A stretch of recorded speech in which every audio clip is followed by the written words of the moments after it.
आंतरराष्ट्रीय महिला दिनाचे औचित्य साधून या वरिष्ठ सभागृहामध्ये करण्यात आलेल्या विशेष चर्चेला उत्तर देण्यासाठी मी आज इथे उभी आहे।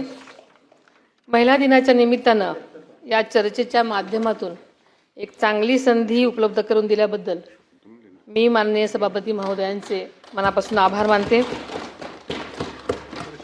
काल वरिष्ठ सभागृहामध्ये अनेक सन्माननीय सदस्यांनी सहभाग नोंदवला।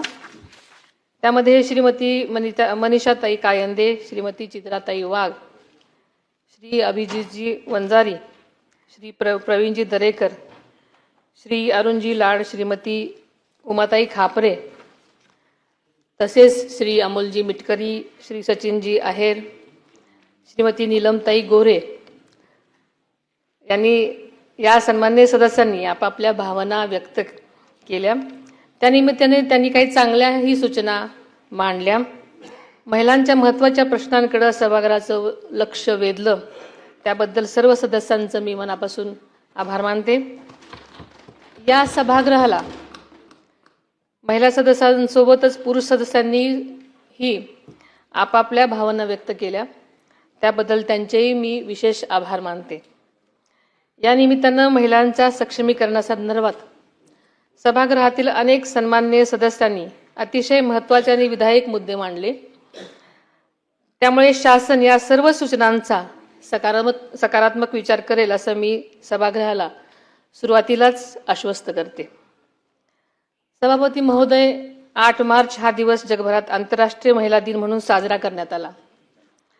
नारी शक्तीचा गौरव करणारा हा दिवस महाराष्ट्रासाठी विशेष प्रेरणादायी आहे।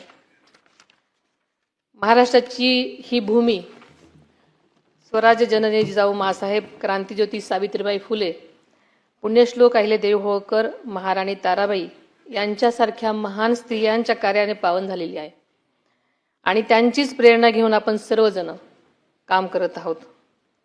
आंतरराष्ट्रीय महिला दिनाचे औचित्य साधून मी अत्यंत महत्त्वाची शासनाची आज घोषणा आपल्यासमोर करते आहे। महिला दिनाच्या पार्श्वभूमीवर मुंबई महानगर क्षेत्रातील शासकीय महिला कर्मचाऱ्यांसाठी शासनाने एक महत्त्वपूर्ण निर्णय घेतलेला आहे। कम अर्ली गो अर्ली या संकल्पनेअंतर्गत मुंबई महानगर क्षेत्रातील महिला कर्मचाऱ्यांना सकाळी 9:15 ते 9:45 या दरम्यान कार्यालयात लवकर घेऊन जितकी मिनिटे आधी कामकाज करतील तितकीच मिनिटे संध्याकाळी कार्यालयातून लवकर निघण्याची म्हणजेच 30 मिनिटांची सवलत देण्यात येईल। या निर्णयामुळे गर्दीच्या वेळेत होणारी महिलांची गैरसोय नक्कीच कमी होण्यास मदत मिळणार आहे।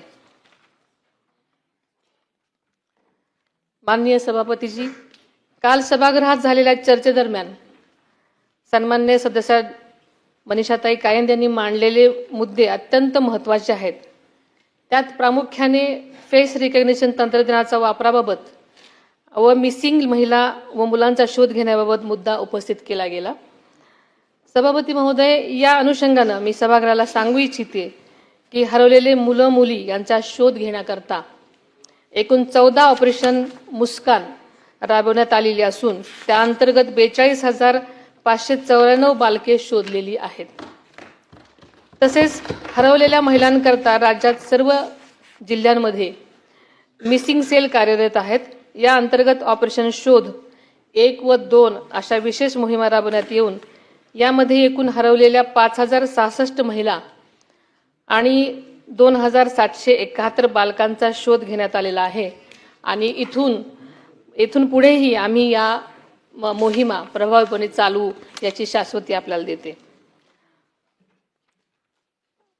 आणि सभापती महोदय, त्याचप्रमाणे छत्रपती शिवाजी महाराज टर्मिनस, चर्चगेट आणि बोरिवली स्टेशन या ठिकाणी रेल्वे मार्फत सायबर क्राईम रोखण्यासाठी ही यंत्रणा उभा केलेली आहे। त्याचप्रमाणे महिलांच्या प्रश्नाबाबत राज्य शासनाने 51 भरोसा सेल कार्यान्वित केले असून त्यामार्फत त्यांच्या समस्यांचे निराकरण केले जात आहे। सभापती महोदय, राज्य परिवहन महामंडळामार्फत बस स्थानकांवर CCTV प्रणालीही कार्यान्वित करण्यात आली असून त्याद्वारे पोलीस विभागास CCTV फुटेज उपलब्ध होणार आहे। आधुनिक तंत्रज्ञानाचा प्रभावी वापर करून गुन्हेगारावर कारवाई करण्यात येत आहे. तसेच सन्माननीय सदस्या श्री